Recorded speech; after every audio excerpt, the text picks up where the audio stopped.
Goeiemôre broers en susters. Hartlik welkom vanoggend hier saam met ons in die erediens. Goed om julle almal te sien. Hoop dat julle 'n wonderlike Paasnaweek gehad het. Die van julle wat weg was, ek hoop dit was 'n heerlike kuier geweest. Ek wil vanoggend begin. Ek het al met Konrad en Carla Engelbrecht gepraat. Daarvan is ek seker, waar sit julle toe? Daar sit julle. Maar hartlik welkom, ek het ook hier vir julle welkom gesê, nie so hartlik welkom by ons. Is daar nog iemand wat ek kan verwelkom, wat dalk hier by ons is, wat ek nog nooit verwelkom het nie? Lyk nie so nie. Goed, broers en susters, dan gaan ek net vinnig die afkondigings en dan die verjaarsdag. Let asseblief op, ons het 'n buitelug filmaand, komende Vrydag aand. Nou, ons het dit die eerste keer die hele paar jaar terug gedoen, en intussen het hulle dit verbeter om die skerm op te sit en die klank by te sit, so kom ons kom kuier almal Vrydag aand sommer net hier, en kom kuier 'n bietjie lekker saam. Ek sal sorg dat daar popcorn is vir die kinders, hulle geniet dit altyd baie, en dan kuier ons so 'n bietjie, bring jou piknikmatjies saam as jy lus het, en kom kuier saam met ons hier op die gras. Dit is nog nie koud genoeg nie, so ons kan lekker kuier. En dan moet julle asseblief onthou van ons bederwe moeder of 'n vrou in jou lewe, dat ons daardie loetjies 'n bietjie aan die gang kry en dit verkoop kry tot die 10de Mei. So asseblief onthou daarvan en koop julle kaartjies daarvoor en sorg dat julle dit ondersteun. Dan herinner ek ook net aan die kinderbeskermingsprojek, sy Katlusie staan daar agter. Enigiets ten bate van babas en dit is vir 'n huis waar dit baie vinnig kan verander en waar hulle baie vinnig nuwe goed nodig het. So as daar iets is wat jy kan skenk dit asseblief. Goed, dan broers en susters, wil ek dan nou net, Adrie, is jy hier vanoggend? Adrie is hier. Ek sien moeder se kaartjie is hier, ek wil hom graag vir haar gee. Net seker maak van almal, ek dink ek is vandag volledig, kan 'n bietjie hardloop hoor. Maar die eerste verjaarsdag is Gertie se. Gertie?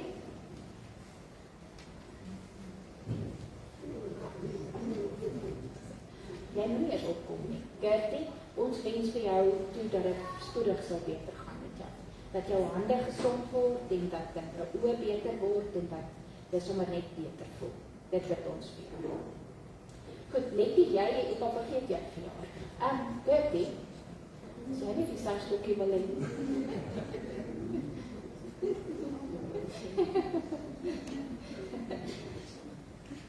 Ons hoop dat dit vir jou ook 'n baie mooi jaar is. Goed. Koos Nadee het ook al vergeet dat vir jou. Hartlik gelukkig.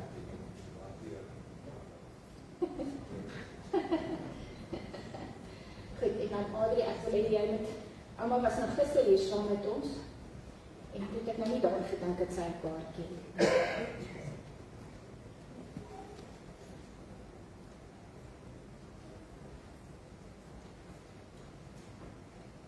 Dit was spesiaal baie geluk.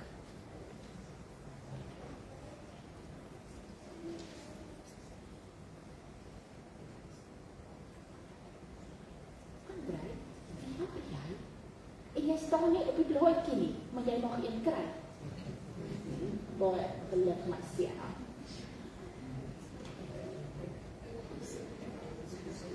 Weet julle wat vir my verskriklik lekker? As die kinders in die gemeente se kinders word. Nee. Dis wonderlik. Goed. Broers en susters, ek dink nie daar's iets anders wat ek vandag wil hanteer nie. Ook al die ander goeders is min of meer so op die blaadjie en gehanteer en so. So, kom ons begin dan met ons erediens. Ons gaan nou eers net stil gebed en daarna gaan ons aan met ons toetrede.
Neem my in beskerming, o God.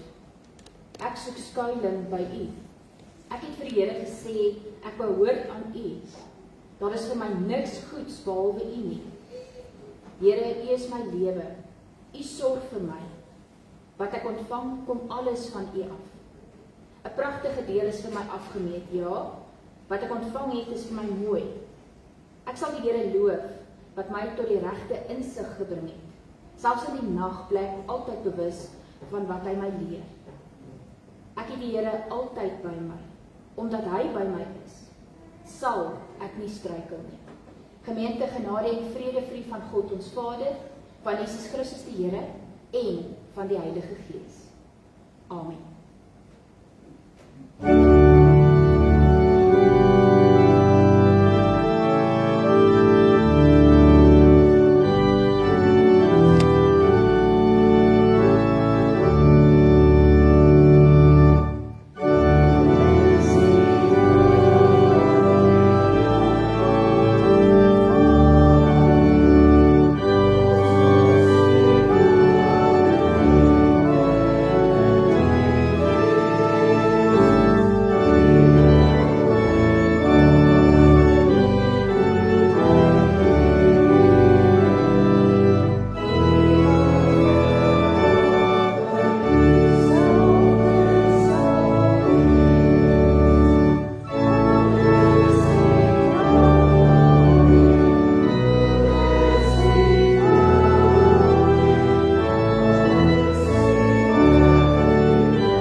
Kom ons luister opnuut hoe die genade aan ons verkondig word in 1 Petrus 1 vers 3 tot 5. Aan God die Vader van ons Here Jesus Christus kom al die lof toe. In sy groot ontferming het hy ons die nuwe lewe geskenk deur die opstanding van Jesus Christus uit die dood.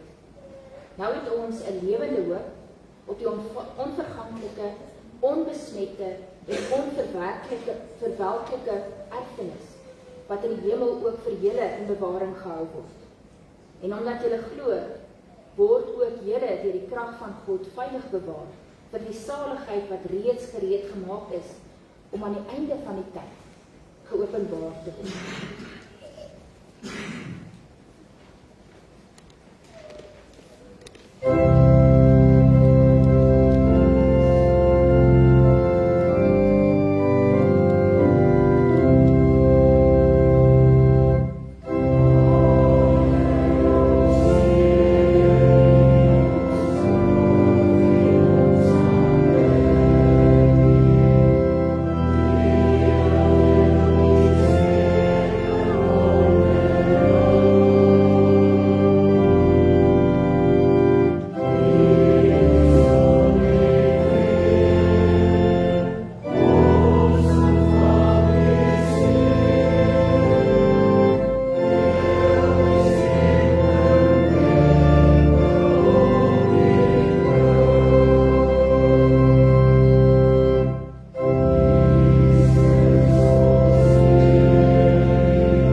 Ons ewige en almagtige God, aan U kom toe al die lof.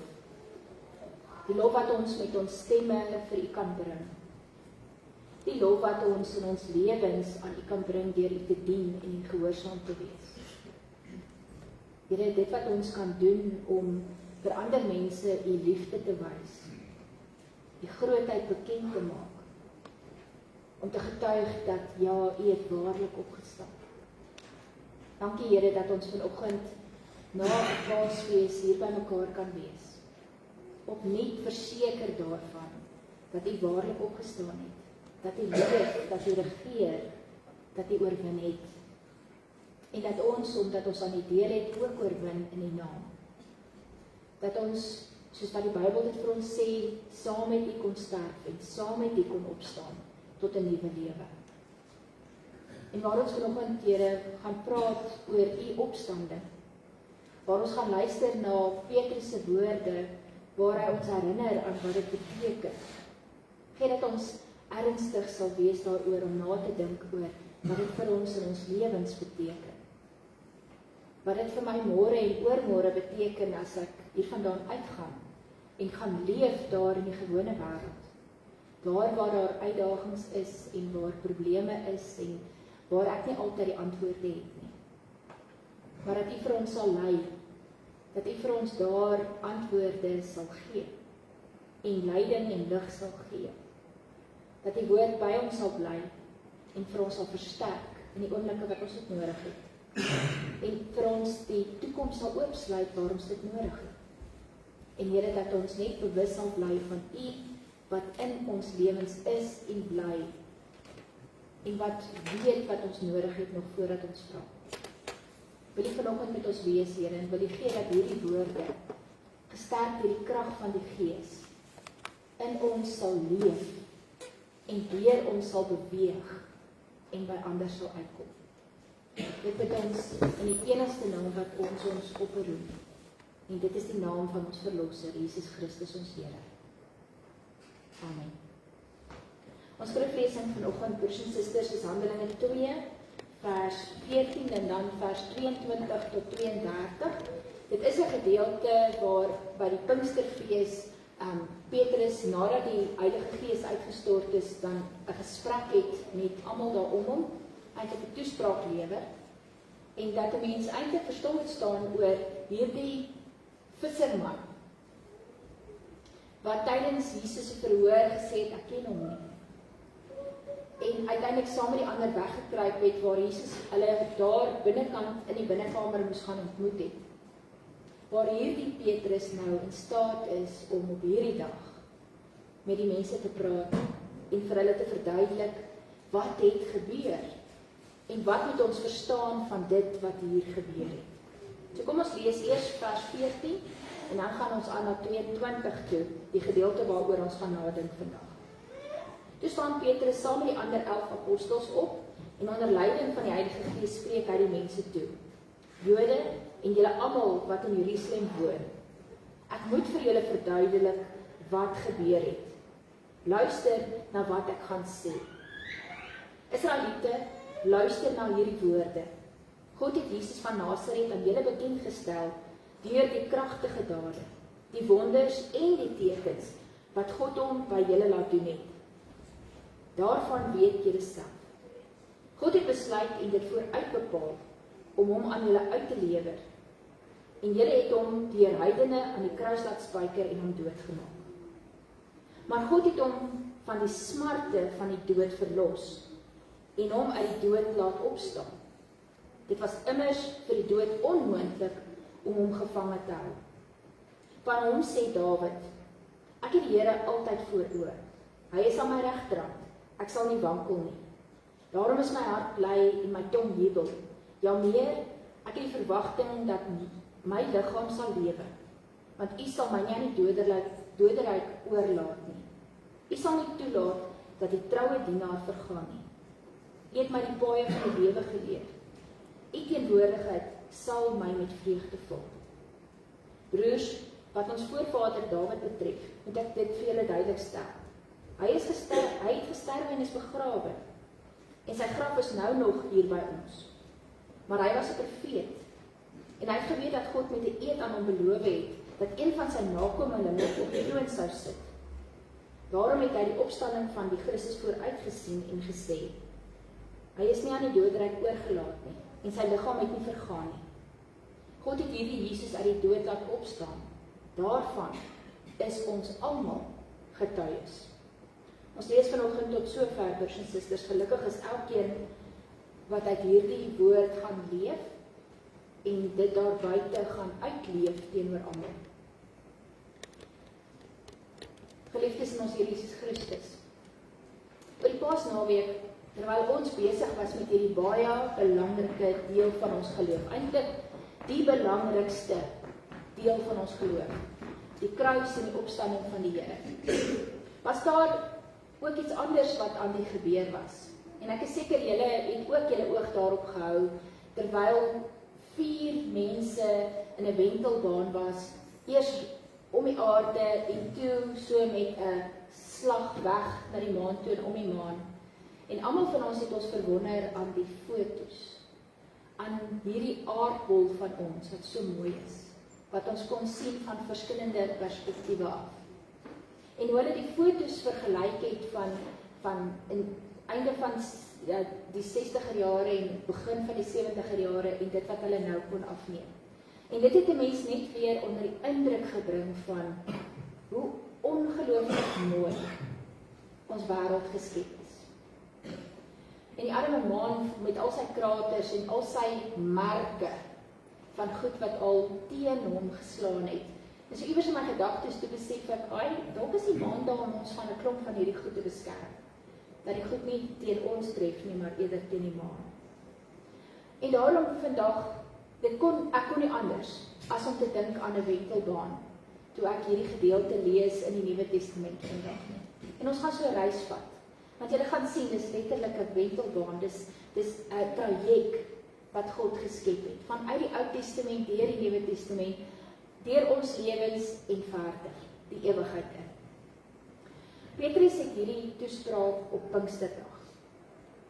Dit was eintlik die fees van die weke, waarvoor die Jode bymekaar was en almal wat deel was van die Joodse geloof, was in Jerusalem bymekaar en hy gebruik hierdie geleentheid. Na die uitstorting van die Heilige Gees en julle weet dat hulle in verskillende tale gepraat het en uiteindelik toe het Petrus met hulle gedeel wat hy gedink het hulle moet weet, want hy wou vir hulle interpreteer wat in die afgelope tyd gebeur het en wat hulle daarvan moet verstaan. Nou sal ons sien dat hy dit op 'n baie tipiese manier doen. Hy gaan haal woorde uit die Ou Testament en Psalm 16 waarmee ons vanoggend begin het, is deel daarvan. En vanuit die Ou Testament beweeg hy dan deur en hy praat oor Jesus en wie Jesus werklik is en wat het gebeur toe hy aan die kruis gesterf het en opgestaan het en dan natuurlik wat later ook sou gebeur is dat hy na die hemel opgevaar het. So dis die agtergrond in hierdie mense se koppe wat hulle nie mooi verstaan nie en wat hy nou vir hulle probeer interpreteer en op so 'n manier laat verstaan dat hulle kan besef waarmee God besig is, dat hier 'n traject is, dat hier 'n gebeure is wat God mee besig is. En hulle moet daardie spoor, daardie patroon kan raak sien in wat met hulle gebeur. Ek wil vir 'n oomblik net iets sê oor hierdie gebruik van die Ou Testament in die Nuwe Testament en hoe dit aangehaal word. Onthou dat hulle op spesifieke maniere die Ou Testament aanhaal. Hulle gaan haal gedeeltes soos Psalm 16 uit die Ou Testament en maak dit van toepassing op Jesus hier waar hulle nou besig is. En ons moenie die fout maak om te dink dat alles wat in die Ou Testament is belofte en alles in die Nuwe Testament is vervulling daarvan. Dis 'n manier om die Ou en Nuwe Testament te verstaan, om dit soms so te verstaan. Daar's ook baie ander maniere waarop 'n mens beweeg van die Ou Testament na die Nuwe Testament. En wat 'n mens ook altyd moet onthou is dat die Ou Testament het nie volledig vooruitgewys en presies geweet wie Jesus gaan wees nie. Dis omdat hulle die kennis het van die kruis en die opstanding, dat hulle iets uit die Ou Testament kan gaan haal en sê, kyk, dit wat daar staan, kyk op watter manier is dit vervul. Want nie Dawid of Moses of een van die profete het presies geweet wat kom nie. Daarom dat die Fariseërs en die skrifgeleerdes eintlik 'n tweede Dawid verwag het. Een op 'n troon op aarde, een in 'n herstelde koninkryk van Israel. Hulle sou nie kon voorsien wat God se bedoeling was nie.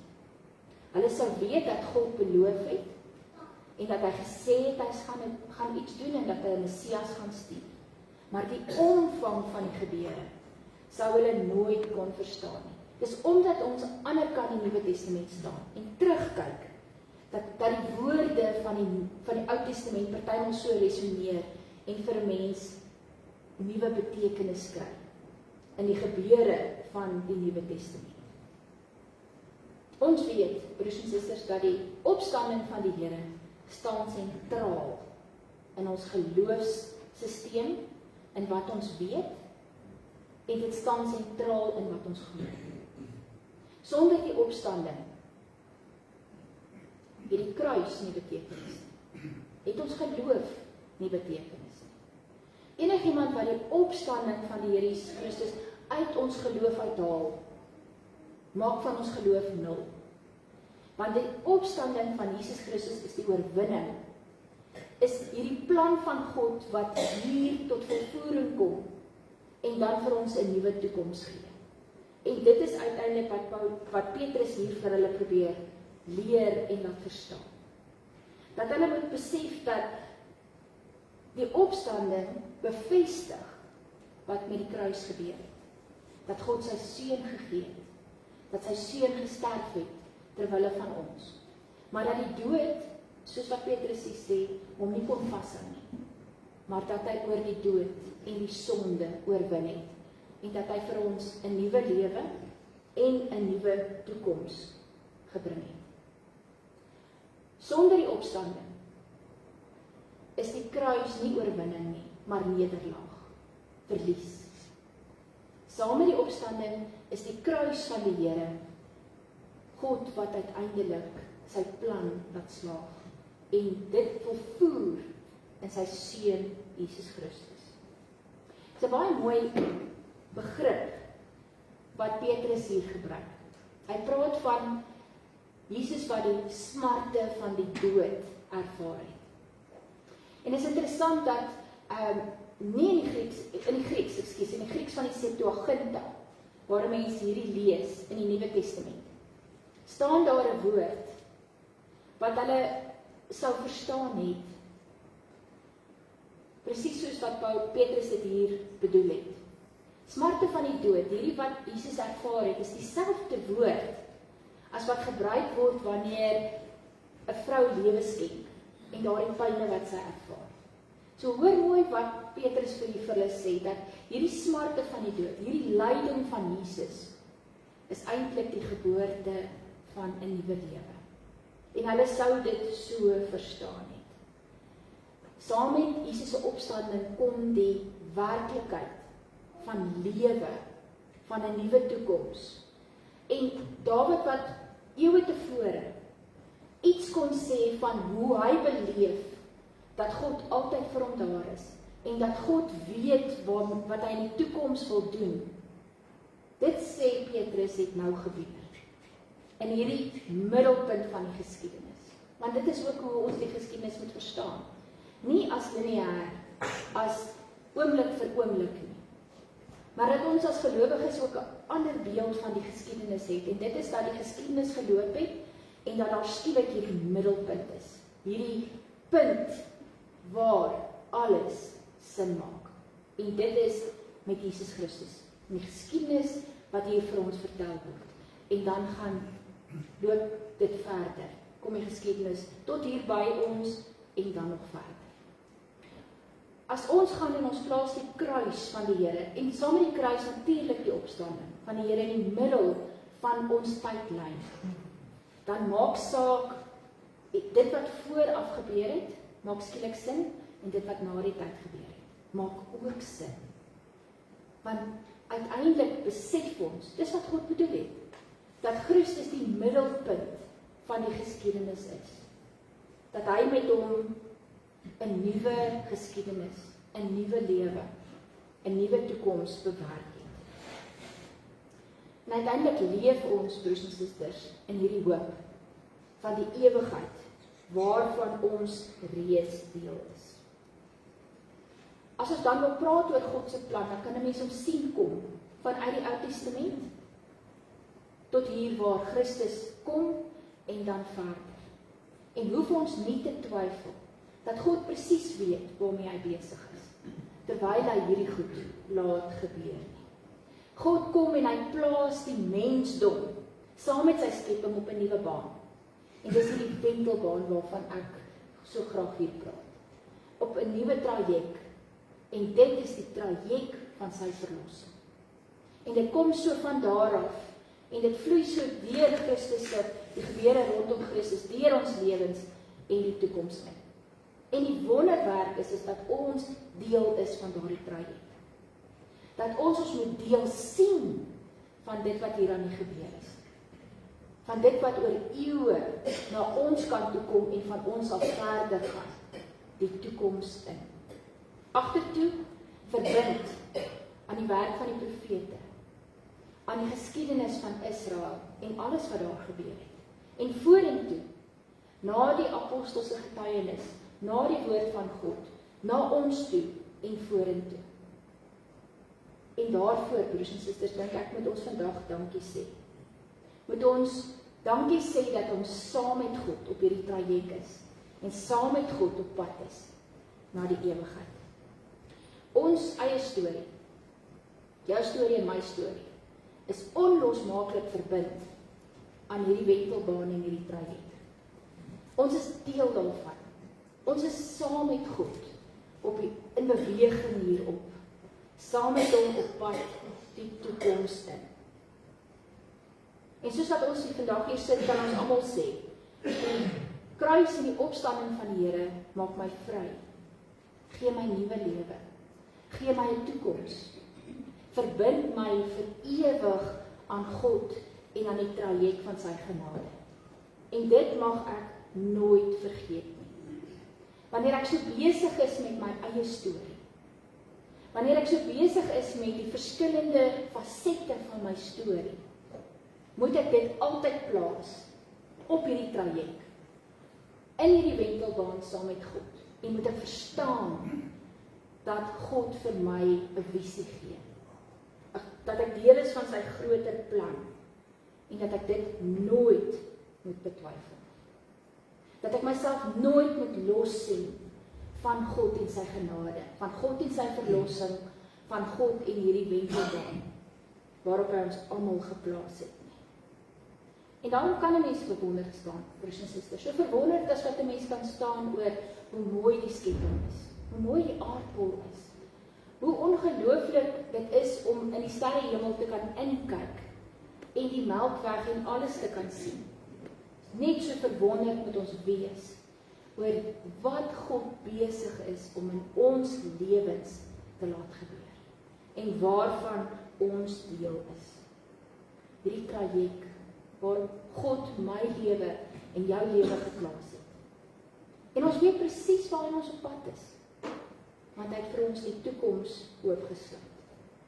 Hy gee vir ons die Heilige Gees saam met ons op hierdie baan, saam met ons op hierdie traject, sodat ons nie hoef te wonder waar God is, en waarmee hy besig is, en hoekom hy besig is met goed.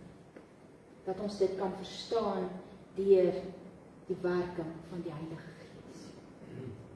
In Psalm 16 vers 9 skryf Petrus, word daar geskryf, daarom is ek bly en juig ek en voel ek my veilig. En weer eens in die Septuaginta, die Griekse vertaling, staan hier letterlik, my vlees slaan 'n tent op hoop. Hoe mooi is dit? My vlees, ek, gaan slaan my tent op hoop. En daardie hoop is net op een plek te kry. En dit is by Christus en wat Christus vir ons kom doen het. En as Petrus dit aanhaal, dan wil hy vir ons sê, God het die ergste wat die bose kon doen oorwin. God het die ergste wat die dood kan doen oorwin. Geen van hierdie goed moet eintlik meer 'n impak hê in ons lewens nie. Want ons het, soos Petrus en die apostels en almal wat saam met hulle begin glo het op daardie dag, ons tent gaan opslaan op God se hoop. Op die hoop wat God in ons lewens ingebring het.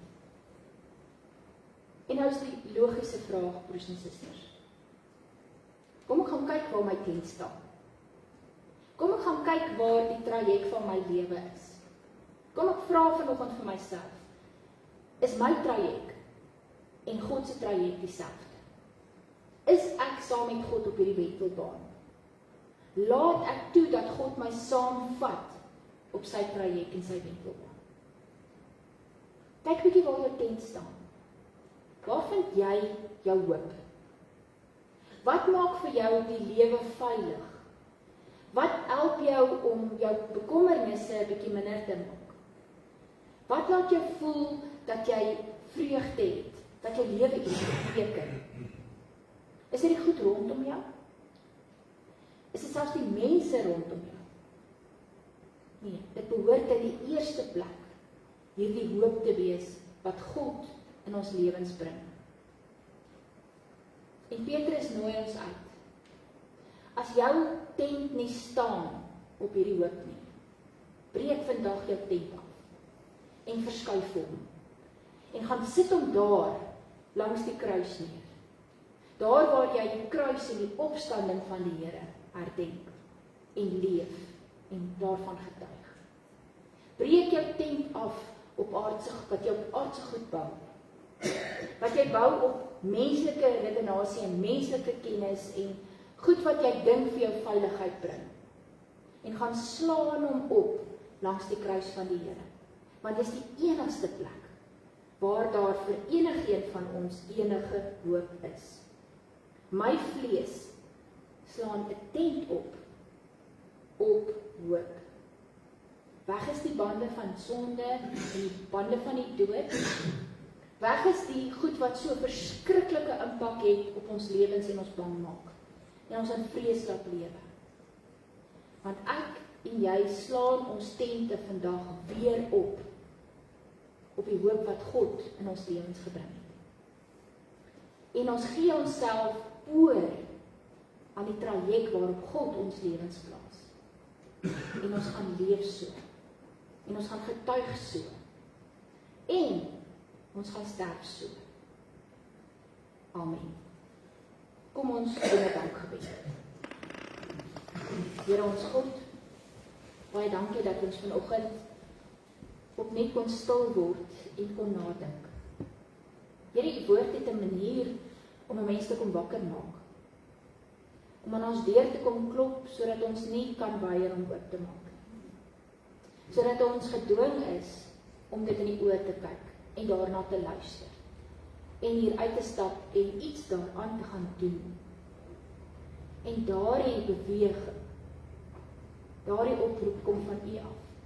Kom van die Gees af, wat hierdie woorde kom inskryf in ons lewens. En dit onlosmaaklik deel maak van wie ons is en wat ons doen.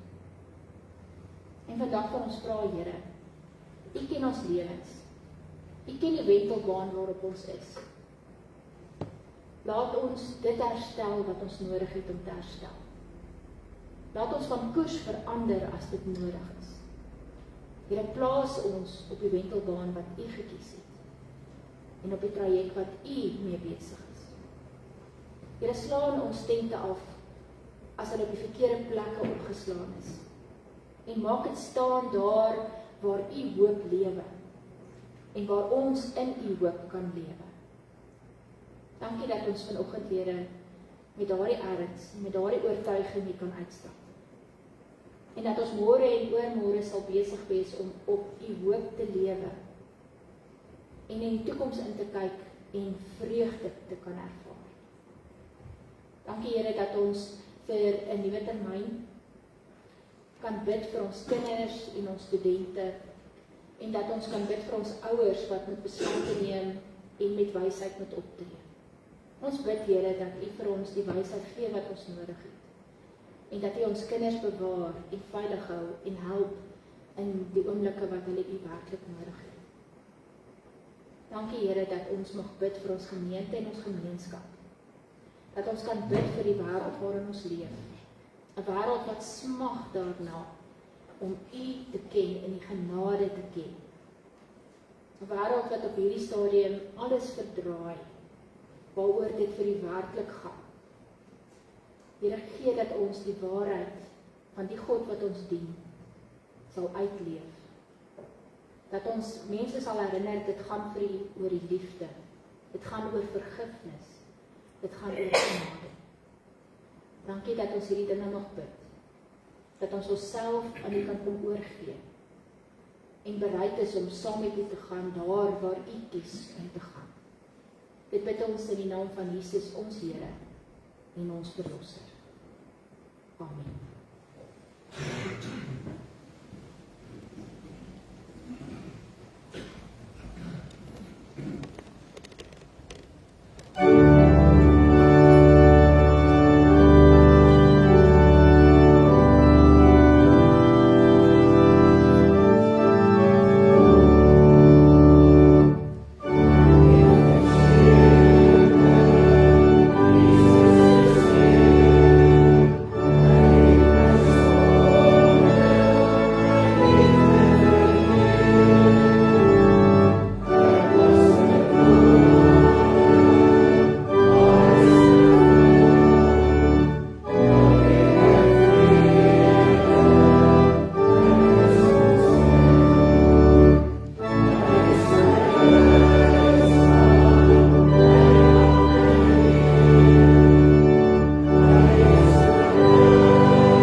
sy vrede, die genade van ons Here Jesus Christus, die liefde van God en die gemeenskap van die Heilige Gees sal by julle elkeen wees.